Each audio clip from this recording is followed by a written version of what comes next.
All right, all right. We're coming in hot with another episode of Camp Content, and I am stoked today for our guest. Trevor Turnbull is joining us today from the Extremely Conscious Man, and also from the Changemaker Connector, the Intellect Amplifier and Amplify Impact Machine. So a little background on Trevor. I met Trevor on LinkedIn because he was asking me about Costa Rica. I was thinking about this morning. I was like, how did I meet Trevor? You were asking me questions about Costa Rica and my life here.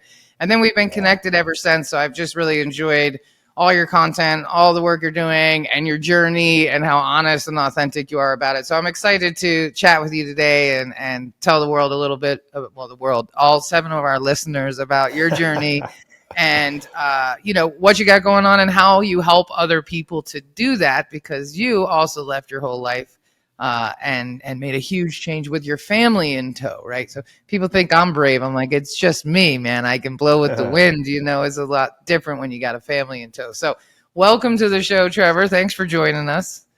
Yeah, thank you. And like you say, it only takes one person to hear something that inspires them to move in a different direction that makes all this stuff worth it. So I appreciate these kind of conversations.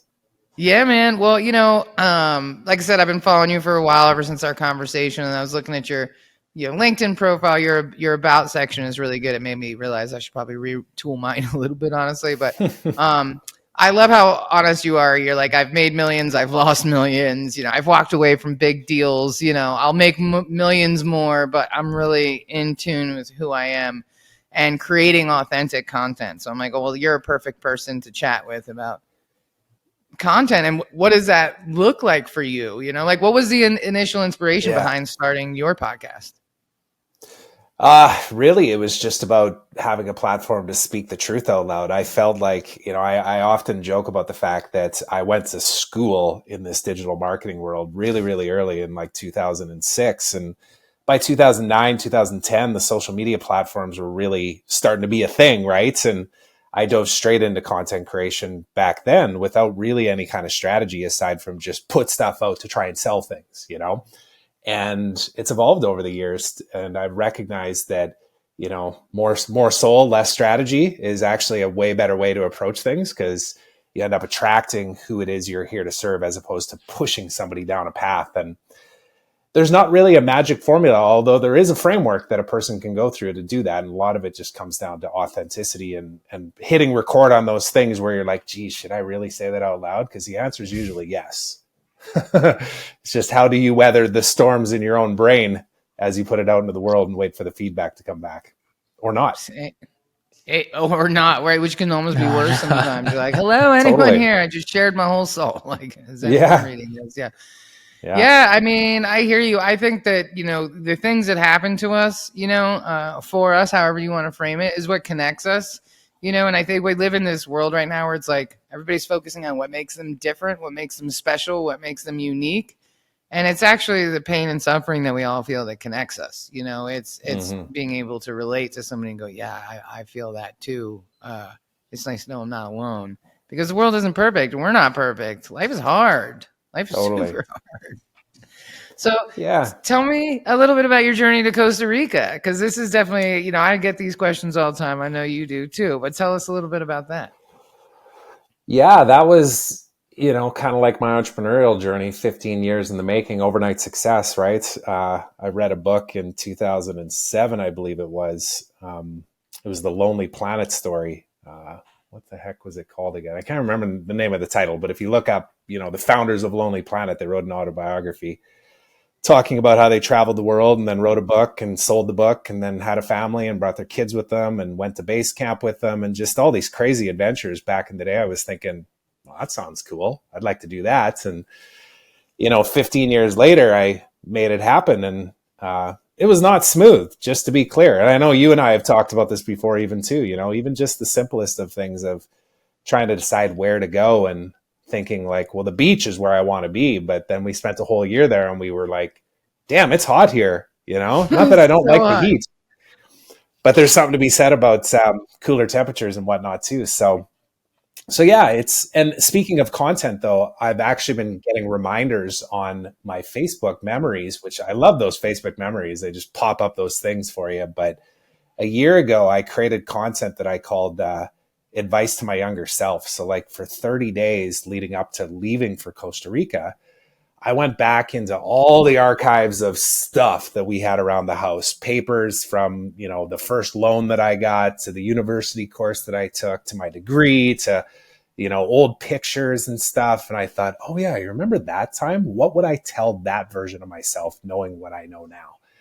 And it was such a great series of content. It really resonated with people, and because they could see themselves in that current reality, wanting to be 5 to 10 years ahead, but not recognizing that like, hey, you got to appreciate where you are right now. And the more you share that journey, the more that authenticity comes out, the more the connection comes out. So yeah, so Costa Rica has been a trip, to say the least. And we're back in Canada right now with plans on going back, but who knows? We'll see what happens in the fall here. Yeah, well, you guys, if you do come back or when you come back, you should come stay with me for a few days. Come check out this area. You might really like it. I was actually just in Tamarindo over the weekend, and it was great. And we went to the beach and we did all the things. We ate all the good food and all that stuff. But then we were like, I can't wait to get back home to the cooler temperatures. And it's not even the hot season right now. It's like rainy season. So it's like significantly cooler than like high season. And it was still like, oh my God, I might die. This is so hot. I can't sweat anymore. This is insane, So tell me a little bit about the Sing Bowl, because that's a new thing that you have started. While you were in Costa Rica, probably not related to Costa Rica, but tell me a little bit more about that. I'm very curious. Yeah, that was something that my wife and I just wrapped a name around, really, because Sing Bowl is just a combination of our two names. So it doesn't really mean anything. It's another Google. Her last name is Singh. My name is Turnbull. So we got super creative on that one. Hey, but but the truth is we've been operating that way as like fractional chief growth officers is what we refer to it as. So we come in and work with founders of companies that are already established, that are in a growth phase where they need to move to that next level, but they maybe don't have the revenue or the experience to hire the full team to really grow. So they need somebody to come in that knows a little bit about marketing, a little bit about sales, and can support the founder. That's, the foundation of it is that has big, crazy ideas. And we have case studies and clients in the past that we've worked with that were just like that. A buddy of mine, Jeremy Lang from back in Canada, had an idea to take flax straw and biopolymers, so biodegradable type plastic material, not plastic, because it actually biodegrades, and combine it and create phone cases. And at the time, in like the mid 2000s, all of our buddies, because he was an old hockey buddy, but all of our friends were like, dude, that sounds cool, but you're crazy. Like, what are you going to do? Quit your engineering job and go and do that? And I was behind him going like, yeah, dude, you need to move in that direction. Let me help you get funding. Let me build your first website. Let me create an explainer video. Let's get that first product done. Let me introduce you to manufacturing friends I know. Hey, there's this mastermind you should go and join. Oh yeah, it's your last 10 grand. Go anyways. And he did it. And it's $100 million company with 300 employees now. So holy cow.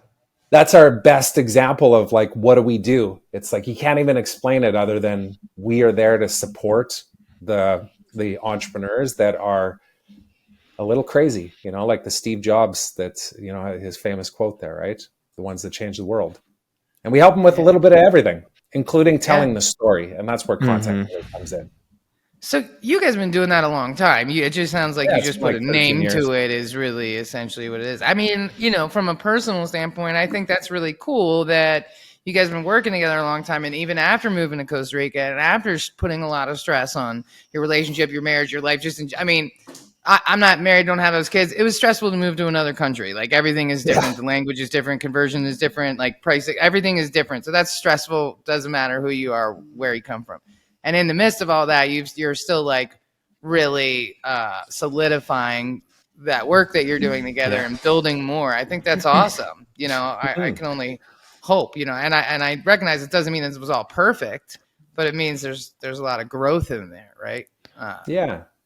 Well, and I think, relating it to the content, because I know this discussion is specifically around that, like creating content. It's one of the things in selling that is it's a difficult thing to find the people that are operating those businesses and then also attract them so that they know, like, well, what is it you do exactly? See, wait a second, you do Facebook ads? It's like, yeah, we do Facebook ads, but that's not all among what we other do, you know? things. Yeah. Oh, you People guys that build a aren't, website. people that aren't an agency or consultant, as it says, but Yeah. ambassadors of Quan.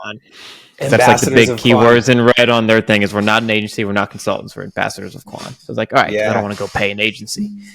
Yeah, I know I had to pay homage to the old Jerry Maguire quote to that one. But yeah, it is true. It's, you know, if you're everything to everybody, it's seemingly in the marketing world, you're nobody to everybody, you know, but it's just not true if you choose to create that, right? Like we're almost paving a path that doesn't really exist. Like just look up fractional chief growth officer, like who even labels themselves as that.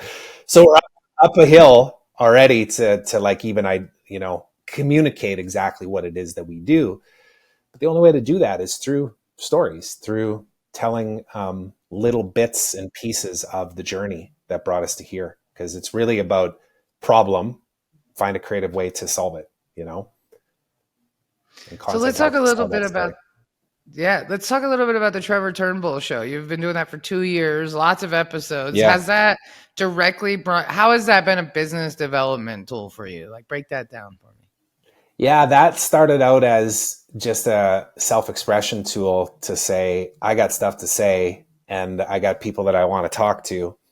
And I don't need permission to start. You know, that's one of the beautiful parts about podcasting is you don't need a distribution deal with Entrepreneur Magazine in order to start a podcast. You know, you just start. And to me, that's like, I talked about this morning, actually, with one of the guys in our inner circle for the Extremely Conscious Man movement stuff that I do as well. And he's just starting his podcast and he's in that kind of overwhelmed stage of like, what should it be called? And, you know, I need a logo and I got to buy all this equipment and I was like, yeah, dude, been there. Like it took me 8 months by the time I said, I'm going to start a podcast to actually recording that first episode.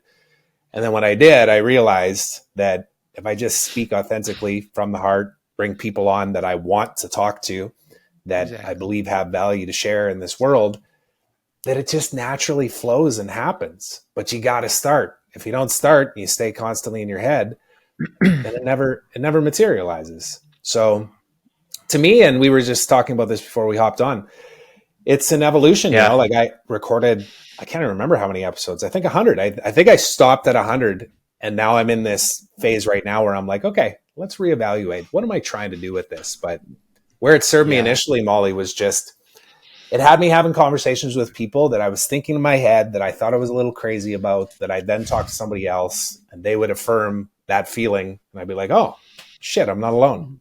I'm not crazy. And that was it. And somebody else might hear that.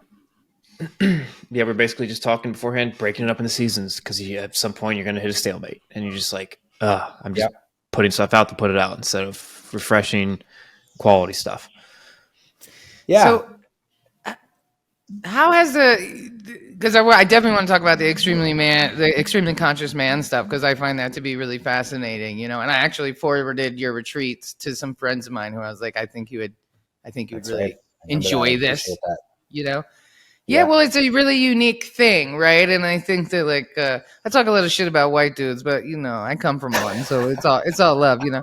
For all intents and purposes, I am a white dude, you know. But I think that, you know, guys are having kind of a hard time. You guys are getting blamed for a lot of stuff right now. Some of it's warranted, some of it isn't. But like, men are also going through a huge shift of consciousness, and there's a lot, and there doesn't seem to be as much support. So I was really like impressed and interested in this platform that you've created for all of that, for the retreats, the coaching. So let's talk a little bit about that. What is the Extremely Conscious Man, and how does that work for people? Yeah, so it began with me hitting a point right around when I started my podcast, actually, where I thought, there's got to be more to this life than what I'm living right now. I'm grinding on the computer, doing calls and stuff. I'm defaulting to my old patterns of like, well, I'm really good at this and I can make money at this. I may as well just keep doing this. And that was in a sales role primarily, and when I sold my business. But yeah, I just hit a point where I was like, nope, can't do it anymore. And my history told me that I could just drop everything and reinvent myself. So I did. And it led me down a really lonely path of trying to figure out how to navigate this world and find fulfillments in career and relationships and family and health and everything else. And I was fortunate because I ended up running into a neighbor who was like 3 doors down from me, Mike Prince, and he was in the exact same phase of his life, just a different aspect. His breakdown was a physical health issue with Lyme disease, and mine was just a lack of inspiration and purpose. And together we just started doing stuff, like we jump into the river and do cold plunges together. We kind of joke about it now, these phases that guys typically go through to create change in their life. First, it's like comfort on cruise control. It's like, yeah, I would change, but I'm pretty good. I like watching Sunday football and drinking beers. I'm good. And then eventually it's kind of like you discover like Wim Hof, for example, and you go, oh, that's interesting. A little crazy. I'd never do it, but it's interesting.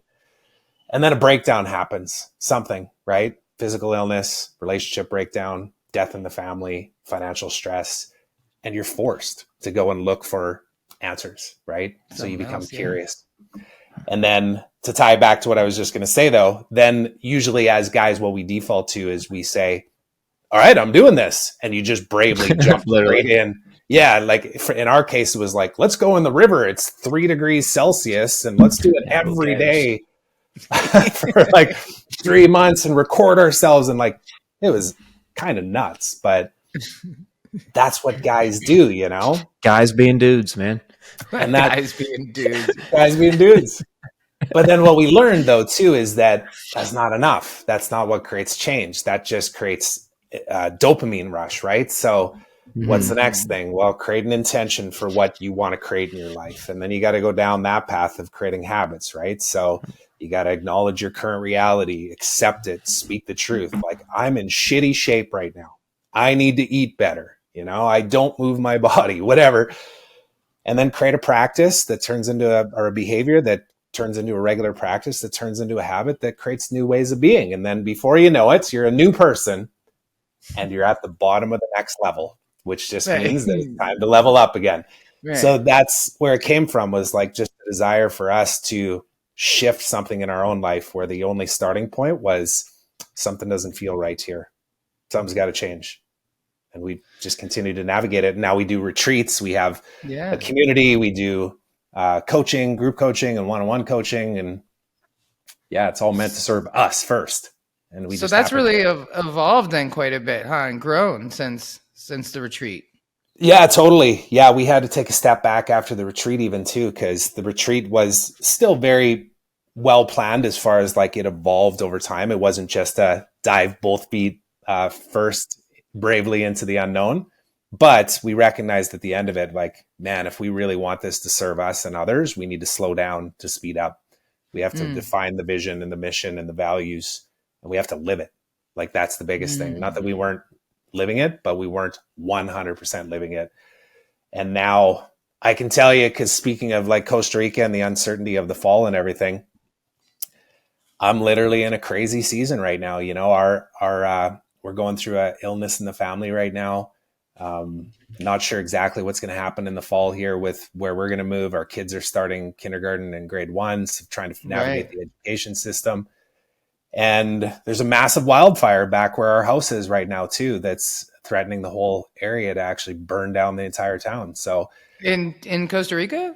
No, in Canada, in BC. In Canada. Oh, geez Louise. No big deal. No big deal. But an old version of me would have went, poor me. Like, I can't believe this is happening. How could this be happening to me? And now this version of me says, oh yeah, more training for life here. Lean into this. There's resistance all around you. What are you going to do to create your reality and accept what's happening? Because I can't change a lot of these things. I can't stop those fires. Can't stop a fire. Can't stop cancer, So not me personally, but somebody in the family.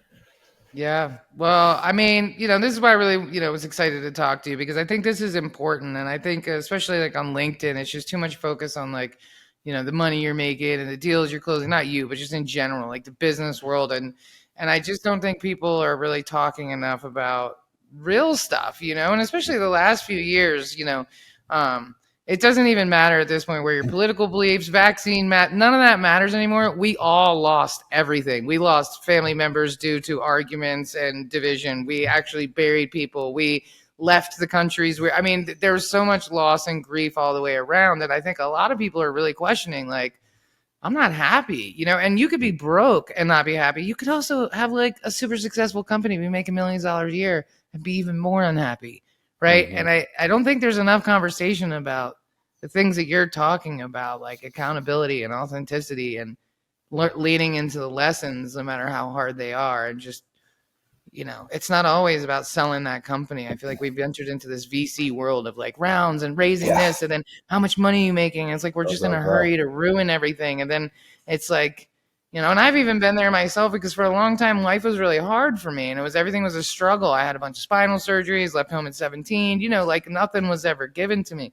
And I got really used to hard stuff and dealing with it on my own. And then I started having some success, and it made me even more sad because I was having success alone and I had nobody to share it with. And I got used to not, lightening the load on anybody else, but then I had nobody to share those wins with. And so in this world where you think selling your company or making a lot of money or hitting those milestones, that can actually be incredibly sad for a lot of people, right? Especially if you built your whole thing on it. You sell the company and then you're like, now what? Fuck, now what? And then you got to start looking in, because there's no revenue markers, there's no investors. It's just you now. You're the revenue marker. You're the investor. You're the one that you got to make happy. And for a lot of people, that's a hard thing to look inside and accept all of it and then know what to do next, right? Because you one of my favorite quotes is, you can't read the label from inside the jar. And it's so true. It's like you can help other people with their stuff, but sometimes your own is impossible. So I think that there's so much value in what you're doing with the extremely conscious, men's work. I really do. I think. I appreciate that. And even though they're all kind of separate entities, they're all tied together too, because at the end of the day, I desire to find purpose and meaning and to move confidently in a direction in my own life. So everything that I do is, like I say, training for this next round of people that I come across that are looking that have that question of like, there's got to be more. And at the same time, on the surface, they're ultra successful. They're running these great businesses. They're creating impact and influence, but there's still a piece missing and they can't put their finger on it. And there's no business strategy out there that'll solve it. We saw a big internet marketing push a couple of days ago, which I'm sure you know what I mean, a big book launch. Yeah. And man, I watched that whole thing because I thought, I'm curious about this. And I thought, geez, there's a lot of people that are going to be misdirected from following their gut instinct and instead trying to copy somebody else's life. And that's the epidemic that we're in, is that everybody's looking for a damn shortcut. There's no shortcuts in this life. You got to go and feel all the pain along the way and become more resilient as you go through it.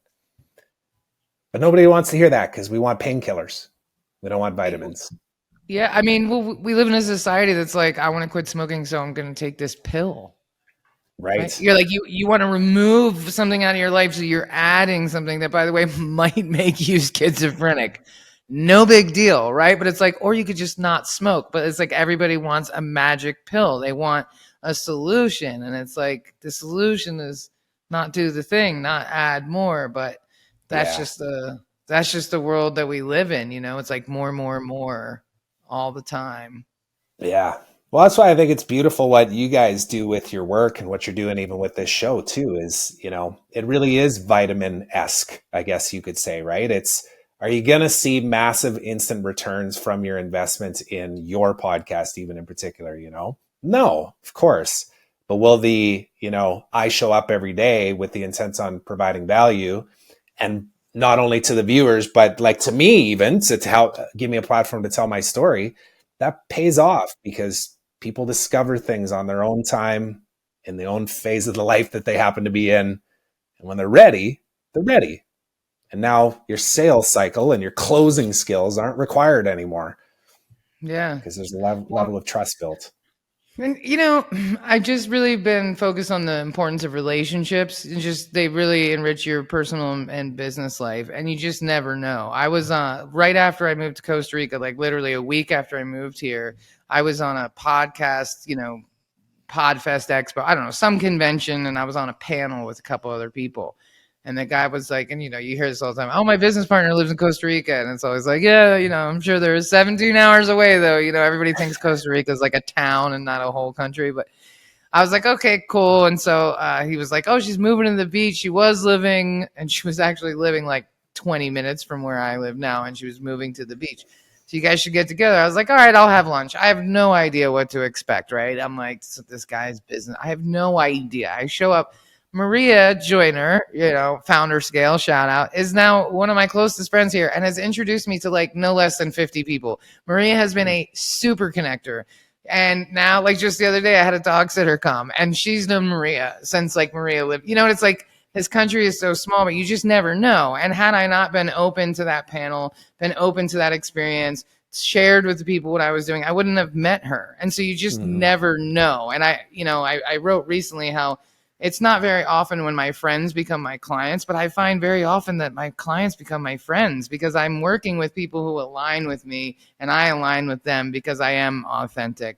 I am who I am. It took a long time to bake this cake. You can't undo it.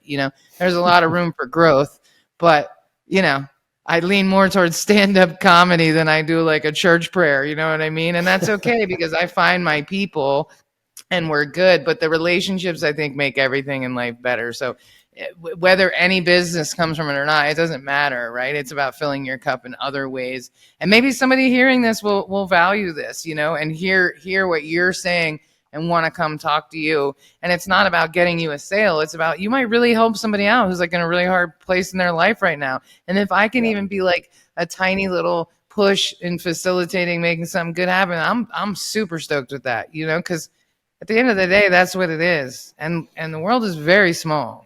Moving to a whole other country really showed me how small this whole world is. Well, and the other, plug for the podcast world and the content creation is that people are struggling with who to trust these days, especially with AI and deep fakes. And like, you just don't know. Like, even if you go to your favorite, most trustworthy online source of search, AKA, the G word. But now that we can't say it, but you just don't know. Like, is it being fed to you in a way that's somebody wants you to see it, or is it the absolute generated for you to see it? And who are you talking to? Or is you talking to somebody, or is it somebody generating something to talk to you? Yeah. So I said this to Mike the other day, I can't remember exactly what he forwarded me, but it was something around the lines of like people not trusting each other as much. And I said, that's why in-person is going to be absolutely critical going forward too. And not just in-person events, but even in-person like this, doing an interview. Yes. Like, how do you fake this? You can't fake this. This is live in person not yet. now. Not yet. Yeah, I'm sure there will be some way. Yeah, exactly. Give it a year. But you certainly can't fake a hug, like a live in-person interview on a podcast. Yeah. Like, how do you fake that? Unless you're talking holograms, and we're still a ways away from that. My hologram is starting to sit in every meeting with Molly. Yeah, I'm not that important to be hologrammed yet. I hope I never am. You know what I mean? I leave that to Tupac. Yeah. He killed it. That's it. But yeah, I mean, that's exactly right. And I've said this a lot recently too, thinking about AI. And it's like, well, you can't fake the funk with a podcast interview. That's a real connection. That's really happening. That's not like an AI generated social media caption. I mean, even on LinkedIn now, you go to write a post and they're like, would you like us to help you write that with AI? And I'm like, no, not particularly. On the same side, I will say this. Loom, and there was somebody else. Oh, Facebook. On Facebook, I left somebody a voice memo on Facebook in the Messenger and automatically transcribed it. And it does it on Loom now too. It'll automatically transcribe and summarize your video using the transcription and AI, which I got to say from an accessibility standpoint is freaking amazing. It's awesome. It's amazing. So I was joking the other day. I said, well, it's probably going to kill us all, but at least it'll kill us all equally. Everyone will know because they will have seen, read, heard, whatever, wherever they are, the content's getting through. We'll all die together. But I do love that it's it is making a lot of advances in that ADA realm, right? So it's not all bad, but none of that can duplicate this exact thing: the humanity and the conversations, the relationships that you build, the feelings, the empathy that you share with one another. That is all real and can't be fake. So I'm super stoked that you came on today, and of course, keep me posted if there's anything I can do to help, or I don't know what that would be, but you got a fan and a friend in me, and I hope things improve. I know I lost my mom like 2 years ago, and so it's difficult when a family member is sick, for sure. So sending you all my best, and if there's anything we can do at Heartcast Media, me, Matt, the whole crew, whatever, you let us know. And if you do come back, you got to bring the kids up. You got to come spend a few days up here and chill out and all these beautiful flowers and lush greenery. Absolutely. I know that's one thing about Costa Rica. We didn't spend a lot of time jumping around to different places. And if we did, it was a day or two here or there, but you got to spend a good week or two, and then you get a feel for the area and the people and the weather and things to do. So it's a great place to do retreats here too. It's a lot cheaper. Yeah. Than the Nosaras and the beach areas. It's like a whole different ball game. But that's a whole different conversation for whenever that time is right. But before we go, what's the best way people can find you, talk to you, reach out to you? How do they do that? Yeah, I think, just Google my name is the first piece, just Trevor Turnbull, Turnbull. You'll come across my personal website. Extremelyconscious.com is our Extremely Conscious Man movement. And then singable.com is the one that explains kind of the model of what I quote unquote do for work, even though I don't consider it work. But that's the best ways to find me. And I put content out on LinkedIn and Instagram and Facebook primarily.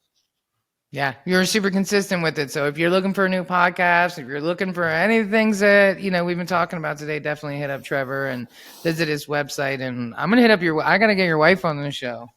That'll be the next one. She's got a story to tell too, let me tell you. And she's just stepping into that ownership of that story. She's kind of in the middle of the journey, which, as you know, is messy. So I'll let her step into that whenever she's ready. But there's no doubt she's got a story to tell. I'll reach out to her and put my hat in the ring for when that time comes, because I would love to meet her and chat with her too, because it's a whole thing. So thank you, Trevor, for coming on the show today. We appreciate your time.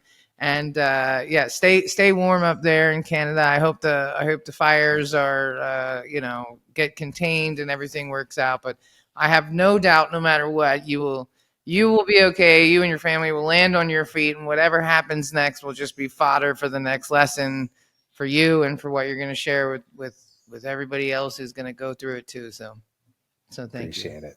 Thank you so much, guys. Appreciate it.